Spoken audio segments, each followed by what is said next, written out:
గీడ ఫస్ట్ మెట్టు కాడికి వచ్చినాము.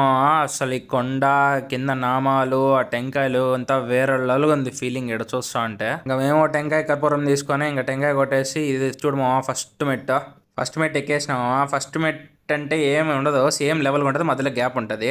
సెకండ్ మెట్ నుంచి నీకు ఇంకా స్టెప్స్ స్టార్ట్ అవుతాయి. అసలు ఫీలింగ్ వేరే లెవెల్ ఉందో ఇక్కడ స్టార్టింగ్ పాయింట్ లోనే. మా డాడీ మోకాల మీద వస్తాను మొక్కున్నాడు 116 స్టెప్స్. ఇంకా మా డాడీ మోకాల మీద నడుచుకుంటూ వస్తున్నాడు. ఇంక ఇక్కడ స్టార్టింగ్ లో వెంకటేశ్వర స్వామి గుడి ఉంటాము. ఇంకా వెంకటేశ్వర స్వామి మొక్కుని ప్రసాదం పెట్టింటే తినేసి ఇంకా వాటర్ బాటిల్ ఫుల్గా నీళ్ళు పట్టుకొని ఇంకా స్టార్ట్ అయినాము. మళ్ళా అసలు నువ్వు పట్టుకోకపోయినా ఏం కాదు, దారంతా ఫుల్గా ఉంటాయి, తాగే నీళ్ళు కానీ వాష్రూమ్స్ కానీ. ఇంకా ఈడ కొద్ది కష్టము స్టార్టింగ్ లో ఏమంటే స్టెప్స్ కి మధ్యలో గ్యాప్ ఉంటది. ఇంకా పైకి వెళ్ళే కొద్దీ స్టెప్సే ఉంటాయి ఫుల్గా, మధ్యలో గ్యాప్లు ఎక్కువ ఉండవు. ఇట్లా పైకి వెళ్ళే కొద్దీ ఎక్కువ ఈజీగా ఉంటుంది.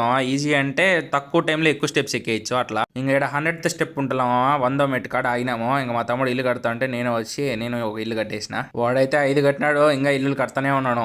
చూడు ఇదొకటి ఎన్నో కడతానే ఉన్నాడు. చాలా మంది కూడా కట్టిపెట్టినారు ముందే.